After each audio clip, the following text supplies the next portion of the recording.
Hi, this is Julie Marie, and you're listening to SYN Radio, the music, entertainment, and talk show that has been endorsed by several organizations, activists, and family members dedicated to raising awareness of missing cases.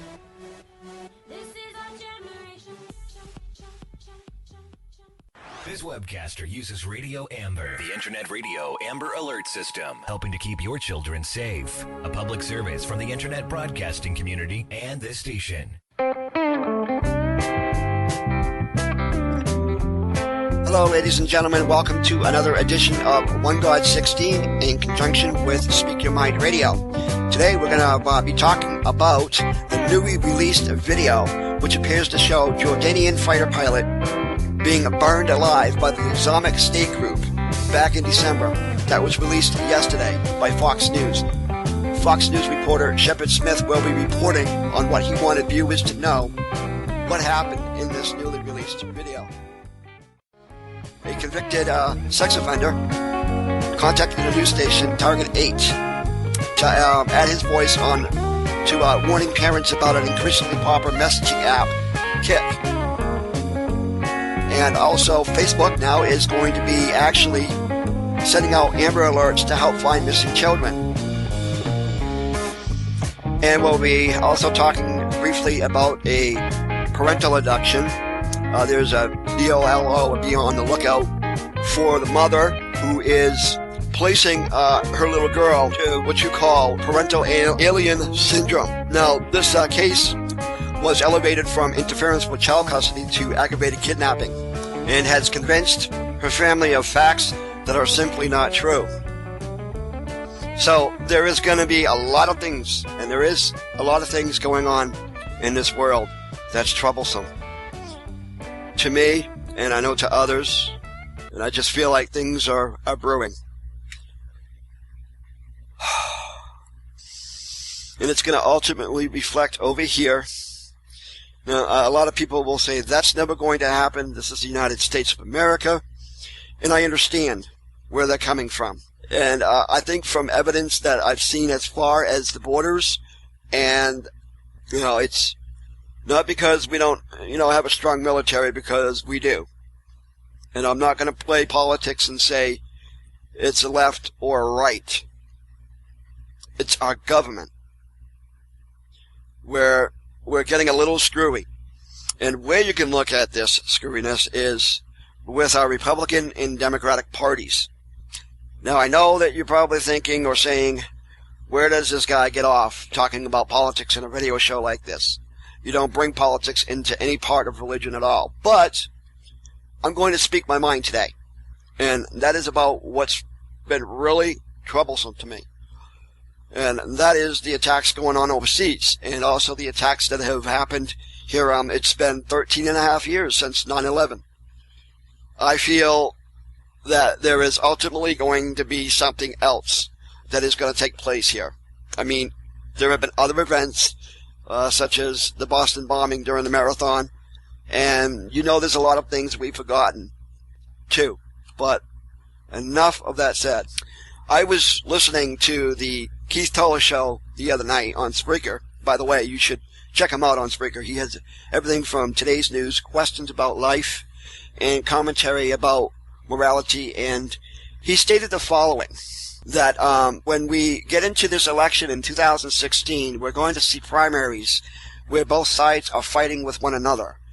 But it's going to be at an unusual level. He also stated that it's happening with the Republican Party and also happening with Democrats as well, because not necessarily all Democrats are behind Obama. And I totally agree with him on this. But what is really, like I say, what is really troublesome to me is the burning of that captured lieutenant pilot while he is still alive and in a cage and being burned by this Islamic group. They're extremists. And I know that these extremists have a message. And that message is convert now or else. And I do believe in capital punishment. But the capital punishment that does happen here, when something extreme happens, is a sentence of death. Which this person, is not screaming in total fear of their life or in total pain like this pilot was. wait till you see. I mean, there is a video that Fox put out too also. It was the 22-minute video that ISIS released. And I'm not going to play it in this show because it's too graphic.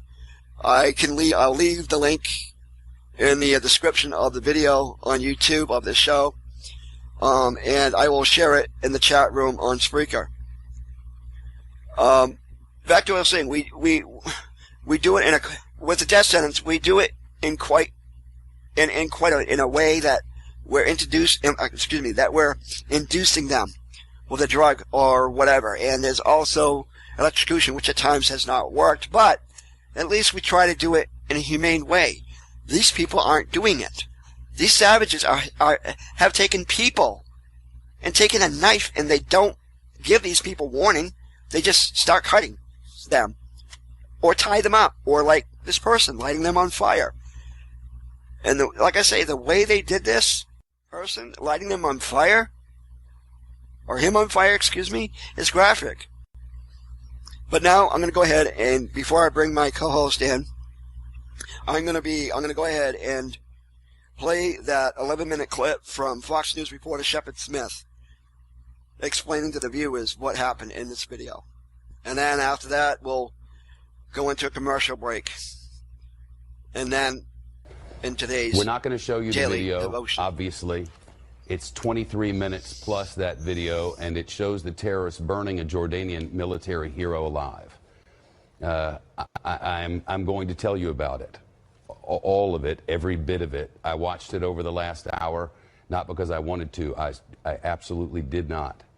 I watched it because I felt like those of you who want to know what's on it, but don't want to watch it or be subjected to some sort of gruesome descriptive adjectives, can get the information. Most of the video is a build-up to the murder.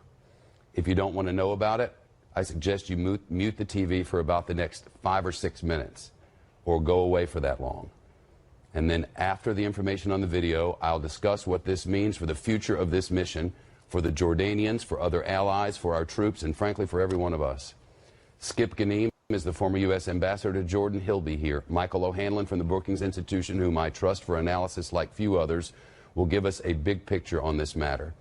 Lieutenant General Daniel Bolger, United States military retired, will talk with us about what this means for our military, and we'll bring it all big picture to each of us. Now, here's what's on the video, start to finish. It begins with the Jordanian King Abdullah talking to Charlie Rose of CBS News and PBS. They're in an interview setting. And the king says to Charlie Rose that he asked his pilots who wants to help out with the fight against ISIS. And he said all of them raised their hands. Then there are random shots of militaries. And then King Abdullah of Jordan standing at one podium next to a podium with our President Obama behind it. And then the King of Jordan asked for a global coalition to fight against ISIS. Now, this is really highly produced throughout. I mean, I've been looking at highly produced videos all my life. It's as highly produced as anything I've seen from a terrorist organization, and frankly, maybe more highly produced than anything I've seen from our military. It involves a lot of technical moves, multiple overlays of videos, many and varied special effects. Next, the viewer sees U.S. troops in the field of combat with what appears to be the Jordanians, and then graphics of Jordanian jets attacking. That, we learned, was the video of the open. So what I've just described, I now learned, was the open of this video, and then the title page comes up. And across the screen is written in English, "Healing the Believers' Chests." Then the video begins again, with various news reports of Jordanian jets flying, a look at a crash scene, presumably of the now murdered Jordanian pilot's jet, and then the video of the pilot in an orange jumpsuit. He has a black eye, I believe it's his left eye, and he's seated much like I am now. It's sort of like this, like a news anchor behind a news desk, and he's speaking directly to the camera, just as I'm looking directly at you. And as he does, there's a split-screen video. His picture is on the right-hand side, his picture in his military uniform, and then video of his recovery from the desert is on the other side of the screen, of the locals carrying him out of there. He then continues his sort of news report, and he's speaking in Arabic. And the hostage, the pilot in his orange jumpsuit, then begins describing his own fighter jet trip, the sortie that took him from Jordan, presumably, with refueling, as he describes it, in midair, then an explanation of the other jets involved in this fight, with corresponding pictures and graphics. It's elaborate. He talks about an Emirates F-16, and that comes on the screen, and then a Morocco F-16, and then a Saudi Arabian F-16. And the hostage speaks of their laser-guided bombs. There are multiple cameras on this orange-clad hostage. There's the one straight ahead, like I'm looking at you, and then there's another one off from the side that seems to just be trying to show dramatic effect. There are graphics and pictures added here and throughout. Often there are jets and missiles superimposed over his face and chest, so he's in the background, and there are these images in the front. And he continues with the description of those in the coalition. All of the different members. He shows the flags of 5 non-Arab nations, and then 8 Arab nations flags with the equipment that each of those Arab nations is using in this conflict. The lengthy description that goes on for minutes. There's a video montage, some videos coming at you from multiple locations on the screen, and then in the center of the video is a video of a crying baby. And next, videos of fighter jets hitting ground targets on the ground. Think of the videos that our Pentagon releases in wartime. Black and white, no color in them, with targets being hit in the desert, right? And then you see various images of injured men and children. Some appear severely burned. Others appear to be deceased. And they're digital effects depicting flames over the screen. And now a scene change of sorts. And the Jordanian pilot is in a different setting. He's in an orange jumpsuit now, but he's walking this time. And he's walking across a barren landscape with what appears to be dozens and dozens of soldiers on, I don't know, a set around him. Soldiers in desert camo uniforms, so not the green on darker, but the sand color on darker. And they're all wearing sand color boots, and they're all carrying weapons, and their faces are covered. You see only their eyes. It's not possible to identify anyone, at least not to me, even to come up with some sort of nationality. Again, the Jordanian pilot, and this is a picture of it. We're only showing 4 different pictures from the whole video, and this is one that we're authorized to show. And they show this in so many different ways. Sometimes they're lined up like this. Sometimes they're standing on rubble, and he's walking among these soldiers in what appears to be the ruins of buildings. And then they cut to a cage. Maybe it's 8 feet by 5 feet and 10 feet or so tall. I'm not positive, but that's somewhat close. Stay with that. The bars go up and down, as you can see. There are no crossbars there in the middle, and there are more bars on top of this thing. So he's caged in. The Jordanian pilot is inside. The camera originally tilts up from his midsection to his face, and that's the first time you see, with the bars in the foreground, that he's standing upright with his hands down by his side, and he's looking directly at the ground. But it doesn't say that way. He does look up. The orange jumpsuit appears to be partly covered by or doused with some sort of liquid. See it there on his right side, on your screen left? It looks like there's dirt or something liquid on there. See that? The video intercuts with a soldier outside this cage now, and this soldier is in desert camo, wearing desert boots, sand-colored gloves, a gun strapped around his neck and then resting on his back, and his head covered. Again, you only see his eyes, much like the other soldiers, and he's holding what looks like a long stick, one end wrapped with some sort of fabric, a much larger version of a Q-tip with cotton on just one end. It's clearly a torch. There's no speaking now on the video. There's what sounds like a faint heartbeat in the background.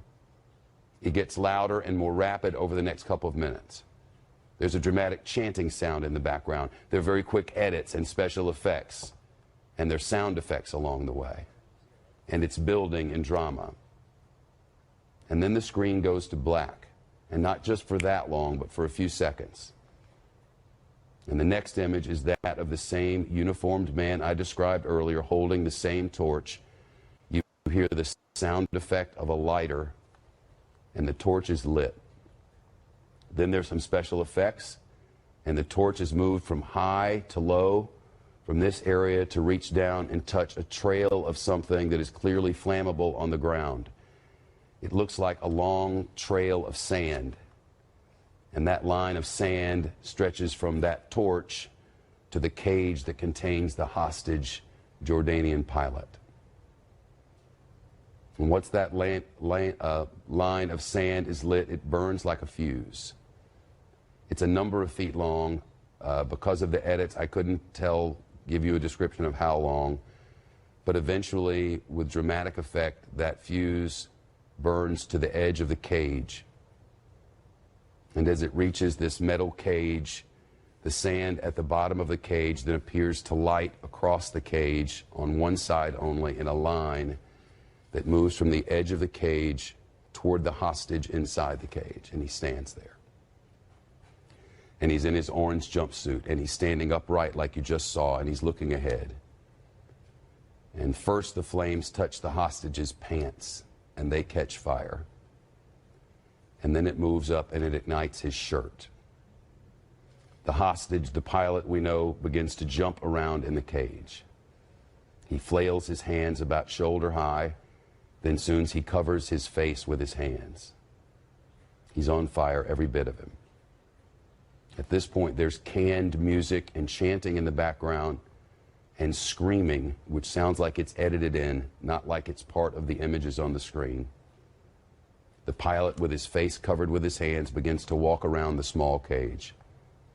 Every part of him is on fire. The video's now edited in slow motion. Eventually, the pilot collapsed to his knees while leaning against one side of that cage, leaning forward. Finally, he appears to grab the cage bars with his hands. Then he collapses to the ground, still against the cage bars, into what I'd probably describe best as a fetal position. There's thick black smoke. The hostage is now all black in color and hardly moving. And an announcer speaks in Arabic. Then after an edit, a large yellowish-colored, sand-colored front-end loader that you might see at a construction site arrives at the cage. It's loaded with concrete and rebar and all kinds of what looks like discarded construction material, mostly concrete. And then the front-end loader raises its load and dumps it on top of that cage and presumably the remains of the man inside. And it crushes the cage and everything in it.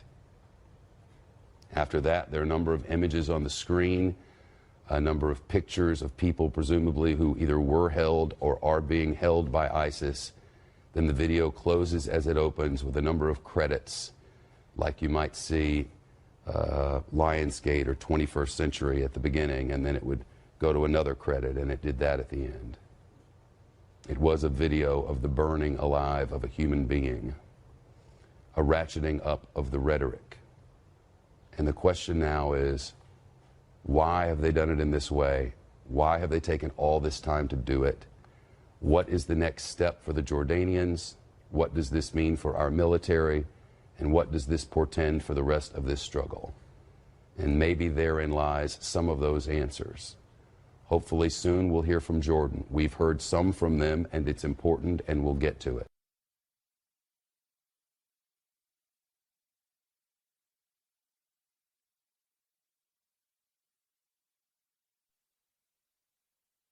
Police say it's a problem. Parents have called it dangerous. And new tonight, a West Michigan sex offender is speaking out about the app called Kick. He says it's a perfect setup for offenders to find their victims. After seeing our Target 8 investigation, a man who calls himself a recovering sexual predator contacted us about his interactions on the app, and he showed us just how easy he could get in touch with children. Parents need to see this, and 24-Hour News 8's Leon Hendricks has our investigation. That's why I wanted to tell my story. Speaking in the shadows to protect his privacy, this man makes no secret of who he is. I will always be a sex offender. I will always be a sexual predator. Now in his mid-30s, it was in the late 90s when he was convicted of sexually abusing a child under 13. He served prison time and is listed on the sex offender registry. And the challenge to stay clean continues. It's always going to be a lifetime struggle. He found the Kick app far before Target 8 profiled the risk it exposes Sunday night. The first thing that I thought was, wow, I can be whoever I want to be. I can get anybody I want. I can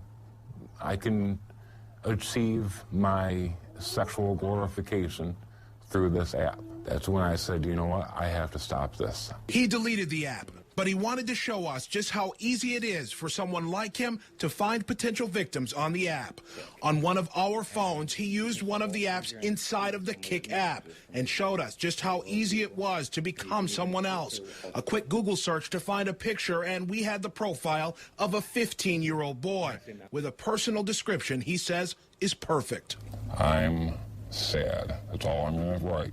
He set the parameters for who he was looking to speak with, and within minutes, without reaching out to anyone, we had two apparent teenage girls reaching out to us. Why are you sad?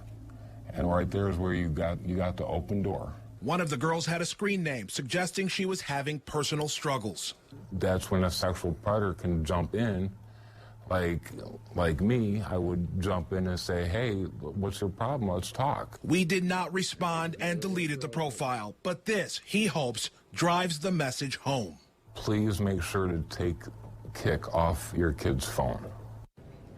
Now, we have been working on these stories for a few weeks now and have twice tried to reach out to Kick administrators, but officials from the company based in Canada have not returned our calls. So a warning there from an unlikely voice, but still sounds a lot like what we're hearing from the others. Parents will tell you that technology like that can be overwhelming, but that shouldn't be an excuse Absolutely. to not be checking. Right? And they say if you don't know how to use the apps on your kid's phone, it's like having a loaded handgun on the table. Oh, yeah. And it puts it into perspective when you actually have somebody who's on the sex offender registry saying, look at how easy it is for me to reach your kid. Absolutely. Wow. Eye-opening. Thank you, Leon. Welcome back from the Problem Solvers. Now, teens love it, and so do prowlers looking to swap sexually charged banter and more with your kids. K2's Shelley Bailey-Shaw joins us live. Shelley, so it's not Facebook or Twitter, but it's an app. Parents are so surprised what they find on their kid's phone. Right, and these kids are downloading this app in droves. Now, normally we wouldn't show you a story with such offensive content when you're sitting down to breakfast, but we think it's critical for you to understand just what could be on your child's phone. I love it. I use it all the time. It's actually a lot easier than texting. It is the app Kick, texting made easy and free. Some people have limited texting things.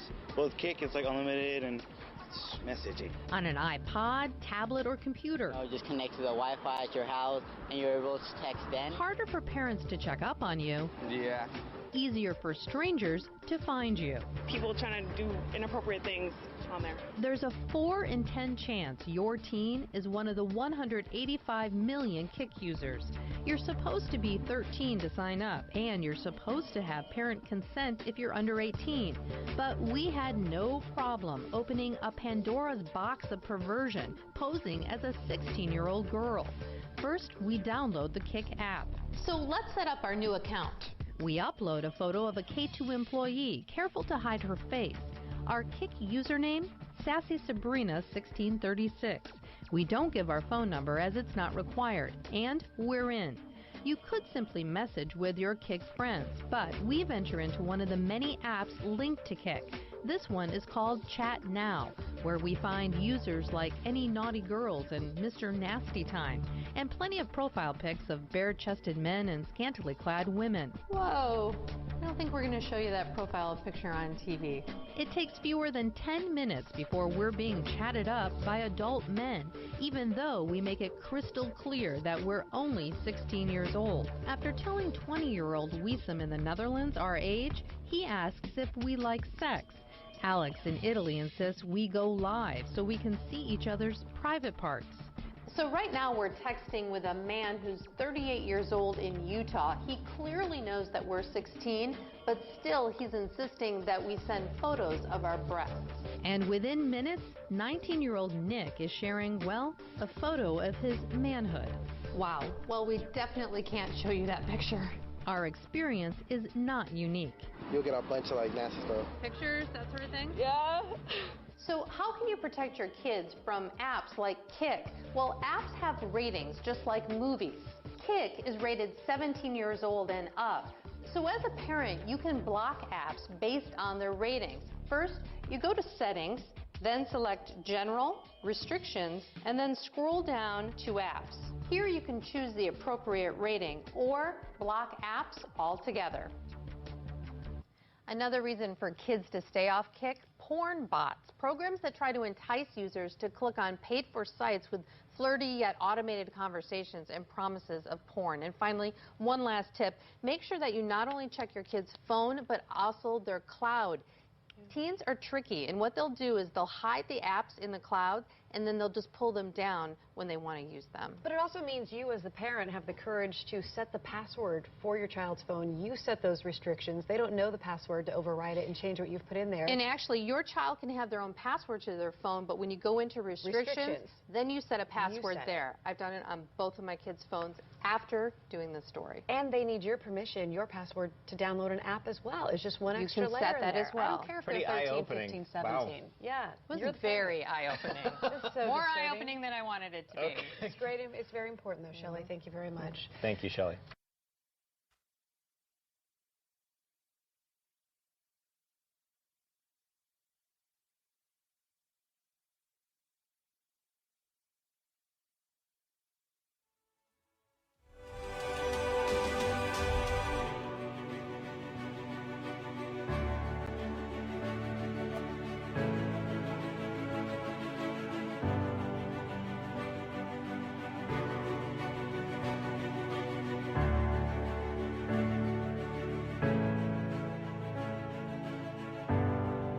Years after her daughter was abducted and killed, the mother of Amber Hagerman is praising a new way to help find missing children.